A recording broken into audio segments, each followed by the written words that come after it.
And so I want to bring out Zohar. It's in this week's Parsha. I know you sometimes you want to hear a little Zohar. But anyway, I thought the Zohar was incredible. In this week's portion, we have the discussion about Moses taking the rod, right? And it turns into a snake. The whole story, right? And then it reverts back to the rod. So the Zohar says like this. I thought it would...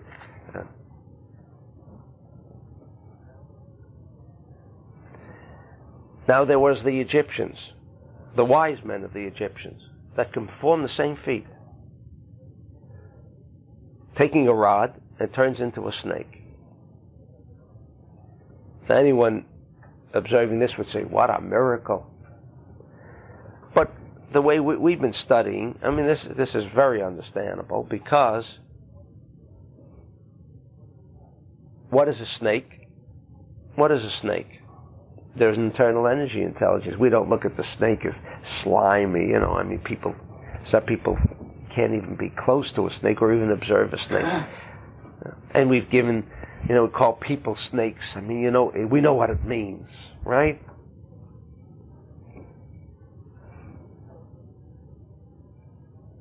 We don't look at the snake, the physical aspect of the snake. We say there must be something internally, an energy intelligence within that snake that creates the vibration about a snake. And where did it come from?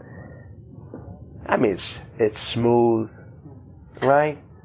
It's nice, right? Why should we even think? The Indians play the flute to the snake, to a cobra, right? It could be sweet, huh? Colorful. Right, they're colorful. And yet, for some people, the mere thought of a snake being in the room, can cause a heart attack, right? Because internally, there is an energy, intelligent thought there that creates that kind of vibration, depending on to whom. So there is, according to the Zohar, there is the snake from the point of Kedusha, which means that which is an aspect of the circular vessel, which has an aspect of sharing. And then there is the aspect of what the Egyptian was, ruled by the complete desire to receive for oneself alone. Okay?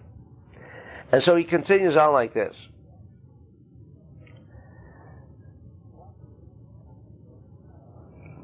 What the Machashefim, that means the sorcerers of Egypt, whatever they were doing in this changing, he says, Einam osim ela b'achizat einayim, shirak nirah kach v'lo yoter. Maybe this was all an illusion, he asks. Maybe they had the power. What did Houdini do? Hand quicker than the eye? Which means what? An illusion. He made you see something that wasn't there. In other words, the stick didn't become a snake. But there was the element of persuasion, suggestion, right? And that created an illusion. But the thing in essence didn't change. Possibility? It's a possibility. So I was so caught by though he says, no, that's not what happened. The Mashminu Akatuv V'yu B'diuk V'yu Letaninim. It was not an illusion that the stick became a snake, but they did become a snake. It was not an illusion. Look, what does the Zohar want to tell us here? It wants to tell us that there are two stages. There is a stage where it's an illusion, but remember, that illusion is also on that metaphysical state. It can remain only on a metaphysical state as an illusion. But illusion also means what? wherever your thought is, for me it's real. What is an illusion? When this rod changed to a snake, and let's say we saw it as a snake. For me, in the thought process, it's a snake, right? Oh, but it's still really a stick, right? It's still really a stick. The same as with the sand. See, what we see the sand without a footprint. But the scientist says the footprint is there. Because the thought process, the knowing, always precedes the reasoning. Because the reasoning becomes concealed. So whenever you say there is an illusion, we should understand that that's real. Because that's what they're saying now. The knowing comes before the reasoning. Meaning, if mathematically the footprint is there, but wait a second. You know the footprint is not there because tomorrow that person is going to walk on the beach. I want to get back in. Let's be practical. We're not stupid people. What do you mean the footprint is there? It's not there. But the illusion comes before. The thinking process comes before the manifestation or afterwards. What comes first? After. What? We say after. But we know that nothing that a person does on a physical basis is without a prior thought. So thought precedes or thought succeeds, follows. Every time thought precedes. So if I have an illusion, but it's really not so, it's wrong. The illusion is already real because that came first. We know what comes afterwards. That could be the illusion. In other words, it's just the opposite. But here the Zohar wants to tell you. No, the Pasuk wants to tell us that what happened here was the illusion, the power of the mind of Moshe and Aaron was so strong that it really became, the snake became a stick, and the stick actually became on both levels. Because in the mind level, when I picture the snake as something terrible, it could be a harmless snake, but I have this feeling. Why do I have this feeling? Because I'm drawing out that negative energy of the snake to me. Like we said, you think there's a flaw? You know what there is? There's a flaw. Let's say it's a harmless snake. It has no poisonous venom. It doesn't want to curl around you and kill you. It has its beautiful coloring. Why don't you like it? Why don't you like it? I mean, if you had a beautiful flower, a beautiful dog, you would caress it. Why? Where is the difference? In the mind. You decided that snake for you, like for me, personally, I don't care what color the snake is. I don't care how harmless it is. I don't care how playful it wants to be. Personally, it's not for me. Why? I decided.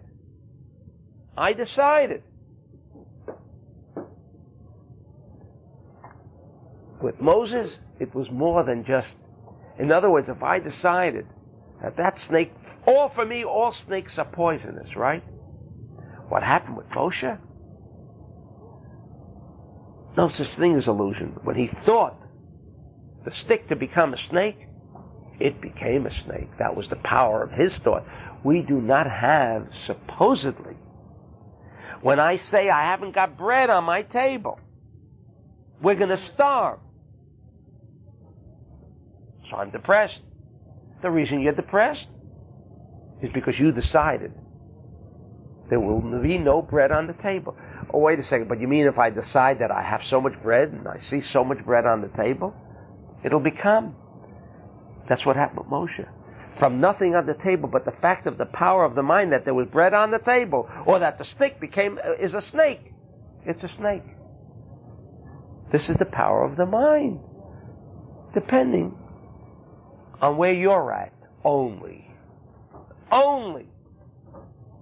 You're a happy individual, with nothing. How could you be happy with nothing? There are people with everything and are unhappy. Obviously, that should even make us begin to think. So where is the difference? The difference is only in the thought. Maybe we're not all Moshe, but we all have the possibility of being Moshe. That's why he's teaching us this, the Zohar. He says, no, the Vayu b'diyuk. Don't think that it was an illusion. I mean, it's beautiful. Don't think it was an illusion that they all saw the stick turn into a snake. No, it actually happened. The power of the mind is what the Zohar is telling us. So when we asked, but wait a second, it's nice, Marty, Rishimot, and there's connections with these circular vessels, and the light really, the vessels were never disconnected, and no room for flaw. But let's be practical. There's no bread on the table. There's no light in those vessels. What are you telling me, that it's all great? He says, yeah, you know why? Because the reason there was no light was not because there was a defect in Malchut, it felt something wrong. No, it wanted to enhance the process. And because it thought positive, the fact that there was a situation of not light did not affect Malchut. What a study. That footprint made by the man tomorrow is there now. It is there now. And the knowing is there now. But reasoning, only because we haven't got the ability at the moment that I see the footprint that will be done tomorrow, because I'm seeing tomorrow now. But wait a second, tomorrow didn't come yet. Who said so? Oh, you decided tomorrow comes tomorrow? Yeah, then there's no footprint. It all depends in the mind. Now, I'm not saying we're all going to walk out of this room and we're all going to be totally content. But